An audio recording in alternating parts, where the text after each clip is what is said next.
Yokoso owashitare. Welcome back, and in today's story we are going to be covering what is perhaps one of the most important wars in samurai history that you have probably never heard of. And the reason why it's so important is because it is in this war that the warriors of the East, the best warriors in the country, strengthened, created, and solidified their bonds with the Minamoto clan, out of which would spring the first shogunate, an institution that would go on to shape Japanese history for centuries. And so, if you like Japanese history, or you like Japanese folktales, or you just like storytelling in general, please don't forget to like the video, subscribe to the channel because this story is going to be separated into 3 parts, so make sure you're subscribed so you don't miss any of them. Anyways, without further ado, let's get into the actual story. Once upon a time, Imawa Mukashi, in the reign of the cloistered emperor Goreizei-in, there was a man who lived in the 6 districts. Now the 6 districts were a place far in the north of Japan in what is now the Tohoku region, and although ostensibly they were under imperial control and the emperor and the court governed them, in many practical ways that was not the case, and it was considered a wild frontier land. And in these 6 districts was a man by the name of Abe no Yoriyoshi. Now Abe no Yoriyoshi was the son of a man by the name of Abe no Tadayoshi. And Tadayoshi was a famous, well-known, and very, very powerful chieftain of the Emishi people. In this text they are referred to as the Ebisu people. Now who are the Emishi? From what I understand, the scholarship out there is a little bit hazy. Some people say that they are the descendants of the Jomon people, other people say they are the progenitors of the modern Ainu. Some people say that they weren't that, they were actually just the same people as the Japanese, but they just lived in a different area and had a little bit different culture. And some people say it was a mix of all of these things. I certainly can't say one way or the other, but what I can say is at the time, the people of Yamato, the people we would consider Japanese at the time, did not consider the Emishi to be the same people as them. They viewed them as outsiders, as barbarians, as uncouth, bloodthirsty warriors. And this Abe no Tadayoshi and his son, who's the guy we are actually concerned with, Abe no Yoriyoshi, were chieftains of these Emishi people. They were very, very powerful, they were very strong warriors, and there was not anybody among their people who dared to defy them in any way. And their progeny and their subjects and their holdings grew and grew and grew until eventually their power extended beyond the Koromo River, which I'm assuming at the time was kind of a border between the Japanese state and these Emishi people. But whatever the case, their power kept growing. Yoriyoshi's power in particular kept growing and growing and growing until he became so powerful that he decided he did not need to take orders from the emperor or from the court anymore. And so he started doing things his own way. He stopped enforcing imperial law, he stopped respecting the governors, and, most shockingly, he stopped paying taxes. Oh no, we can't let that one slide, can we? Now, over the generations, there had been several governors of the province of Michinoku who had tried to negotiate with this Abe no Yoriyoshi, who tried to convince him to follow the laws and do what the emperor wanted him to do, but they were all unsuccessful. Until one time in the Eisho era, there was one of these governors. He decided that he had had enough of this Abe no Yoriyoshi and his flagrant disregard for the court's mandates, and so he gathered together a bunch of soldiers to go forcibly make Abe no Yoriyoshi submit, or if he didn't do that, to take care of him. There were just 2 problems though. First of all, this governor was your typical capital aristocrat who had no idea how to do anything in war, and he was going up against a man who had forged his name in blood and iron. And then, Abe no Yoriyoshi, the chieftain Yoriyoshi, was fighting a defensive fight.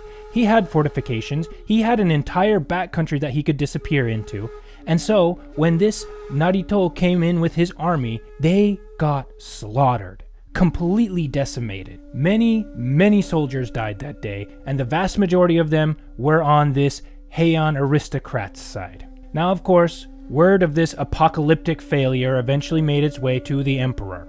And seeing the situation, the emperor decided that they needed a change in management, that a new governor needed to be appointed to take care of this whole situation.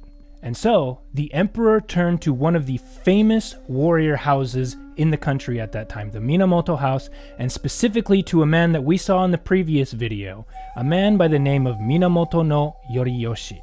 Now some of you may be thinking, hey, Isn't the guy he's going to fight also named Yoriyoshi? Yes, he is. Although technically they write it with a different kanji. However, they are both named Yoriyoshi, but don't worry, they won't be named Yoriyoshi for too long because one of them will change their names. But anyway, the emperor summoned this man and sent him with a decree to go and chastise Abe no Yoriyoshi, to bring him to heel. Also, the emperor appointed Minamoto no Yoriyoshi not only as the governor of Michinoku, but he also gave him the military office of Chinjufu Shogun, the Chinjufu being a military headquarters up in the north from which the Yamato court sought to pacify and control the northern territories. And so, bearing both the civilian office of governor and the military office of Chinjufu Shogun, Minamoto no Yoriyoshi headed up into the north, and he brought with him his two sons, Minamoto no Yoshiie and Minamoto no Yoshitsuna, and a whole host of his own warriors, a massive army that was loyal to him and that he could rely on, and he headed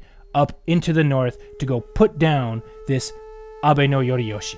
Now luckily for this Emishi chieftain, it just so happened that right as Minamoto no Yoriyoshi got there and became the governor, there was a grand amnesty sent out by the emperor. And so, Chieftain Yoriyoshi was pardoned for all of his wrongdoings. And because this chieftain actually really did not want to upset and be on the bad side of this new governor who was an actual proven warrior, he changed his name from Abe no Yoriyoshi to Abe no Yoritoki.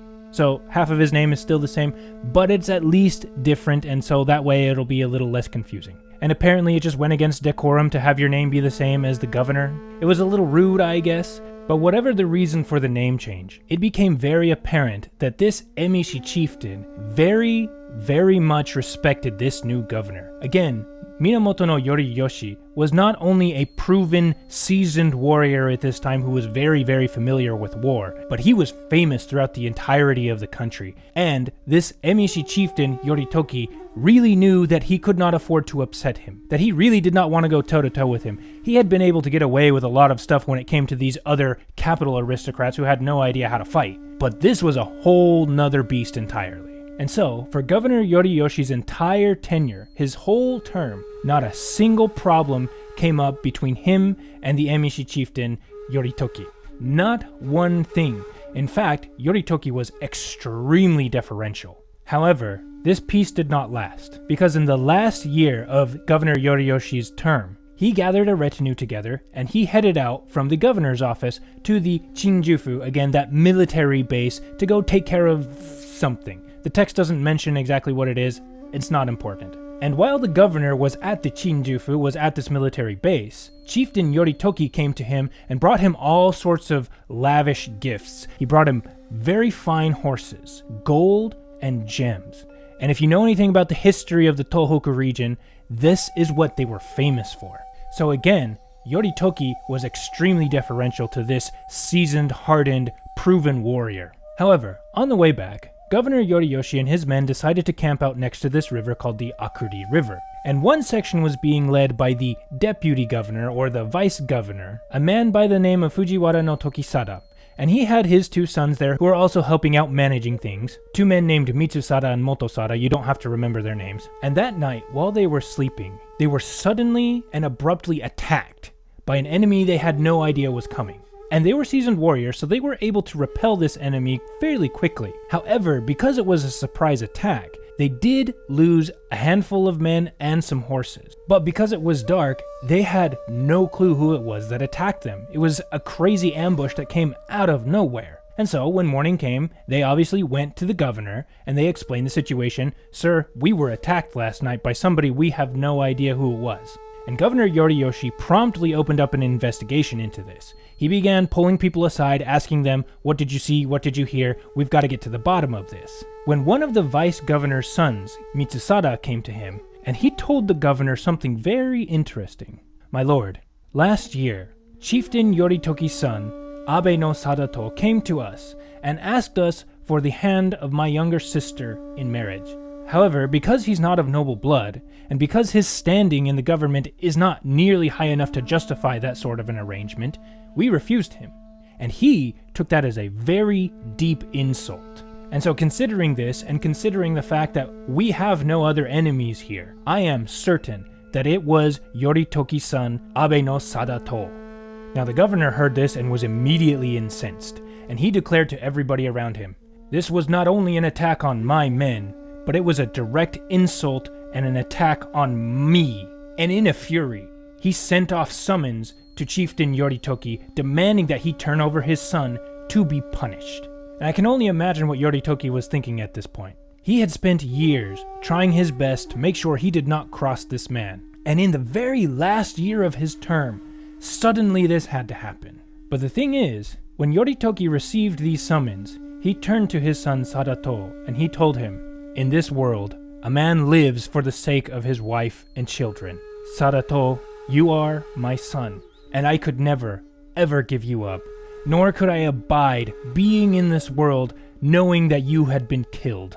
And so, what we are going to do is we are going to shut our gates. We are going to close the barrier that leads into our lands, and we are going to refuse any and all word from the governor completely. After all, his term is almost up, and the day where he will go back to the capital is fast approaching. So even if he is angered by this, it is very unlikely that he will have time to actually attack us. And even if he does attack us, we have proven time and time again that we are masters of defensive war. You have nothing to fear, my son." And so, he did exactly as he said. He shut down the barrier at the Koromo River, which was the main thoroughfare into these Emishi lands. He didn't let anybody through at all, and he completely refused to have anything else to do with Governor Yoriyoshi. And of course, when the governor heard about this, he was livid. Like, he was angry before, but this was on another level. This he could not stand. And so, he did what warriors are best at. He began raising an army. He went out through the entire province looking for men to fight under his banner. And there was not one among these warriors who dared refuse the call. And among the people that joined Governor Yoriyoshi were two of Chieftain Yoritoki's sons-in-law.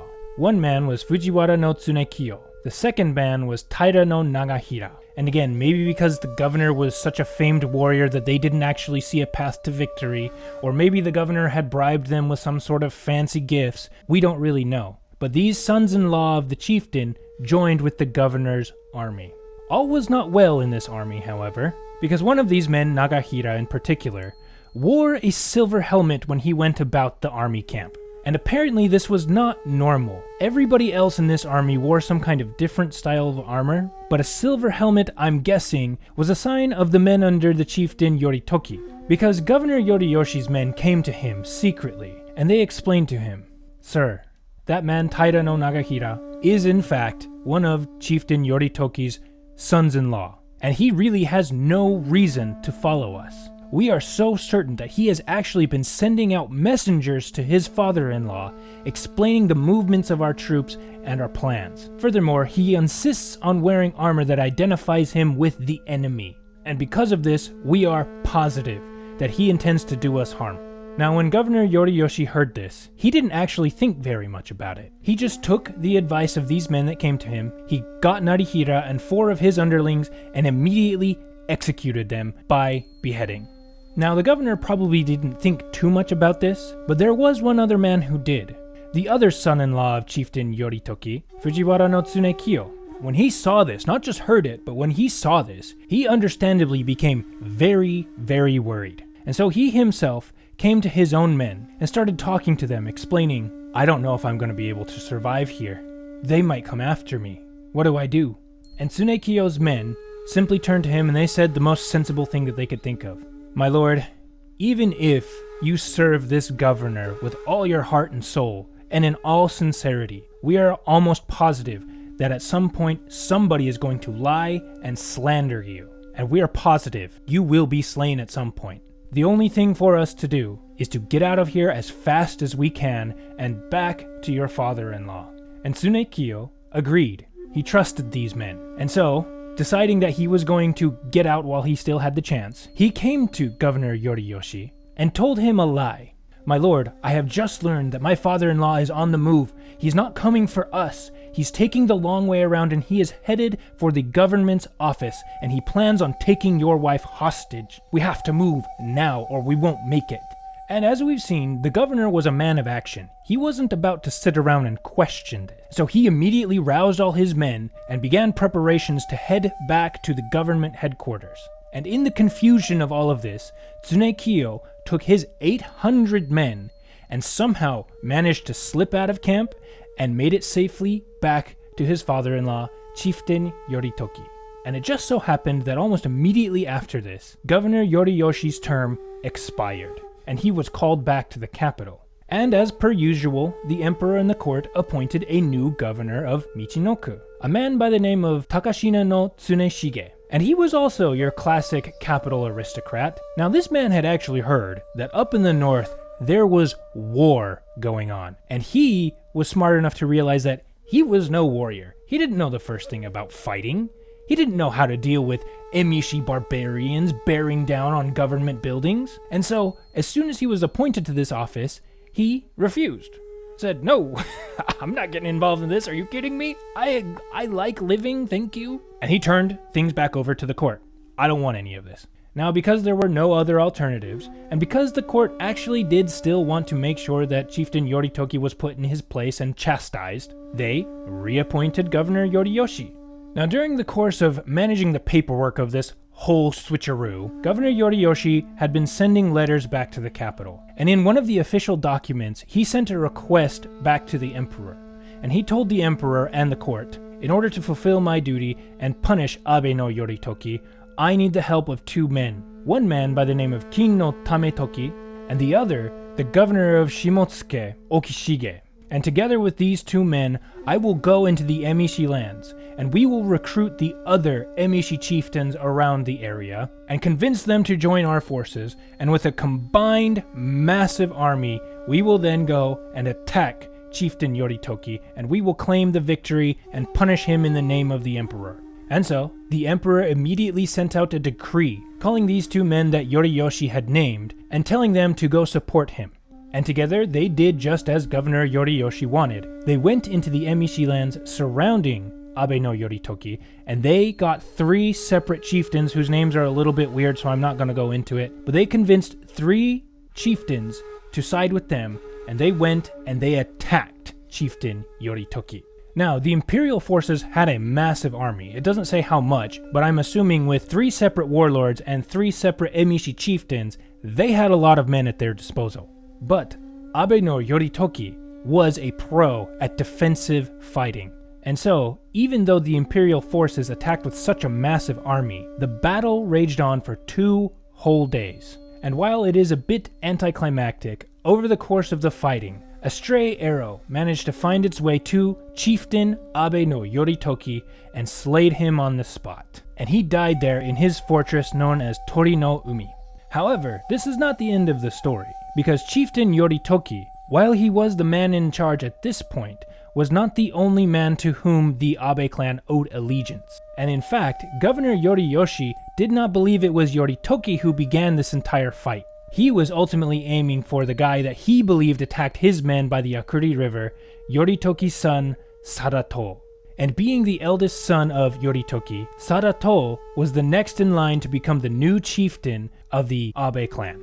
However, that story is going to have to wait for next time, so stick around for the next story as we see how this war continues to unfold, and we actually get to see some very specific instances of samurai fighting and bravery and just really, really cool stuff. Also, as one final thing, I want to point out, if you want to know more about the actual history of this story, because this is a folktale that I'm reading, and while there's lots of it that's actual history, it is a story. However, if you want to know the true history of it, I highly recommend a YouTube channel that I like to listen to called the Buyu Den Japanese History Channel. And specifically, he's got a video about this whole war. Well, this war and the war that followed it, which unfortunately was written down in this collection but has since been lost apparently. And so if you want to know more about the actual history of this conflict, please watch that video and watch the rest of his videos because he explains Japanese history in a very concise, easy to understand way, and he does a really, really good job.